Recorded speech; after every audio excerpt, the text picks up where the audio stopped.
Kung nasa gitna ka ng isang panic attack, ito ang isang bagay na makakatulong sa iyo. Number 1, don't do anything. Panic attack are just adrenaline surges. You don't need to do anything. Hindi mo kailangan tumakbo o kaya umiwas dito. Panic attack give the impression na parang may kailangan kang gawin o kaya iwasan tuwing umaatake ito. Like parang kailangan mong umiwas sa isang bagay. O kaya yung pakiramdam na parang sobrang pangit ng pakiramdam mo. Yung iba pakiramdam para silang mahihimatay. O kaya parang hirap na hirap sila huminga. And it feels like parang may kailangan kang gawin para mawala yung panic attack. Well, the truth is wala kang kailangan gawin. All you need to do is maghintay at hayaan mo lang lumipas yung panic attack. Well, yung panic attack, lumilipas lang yan ng kusa.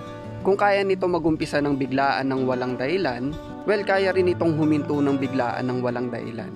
There's nothing you need to do. Ang kailangan mo lang is, hayaan mo lang itong maramdaman, wag mag-react, at ituloy mo lang kung ano yung ginagawa mo. Ang nangyayari kasi is yung mga nakaka-experience nito ay nai-stuck. Paulit-ulit silang inaatake at nakaka-experience nito dahil pilit nila itong nilalabanan.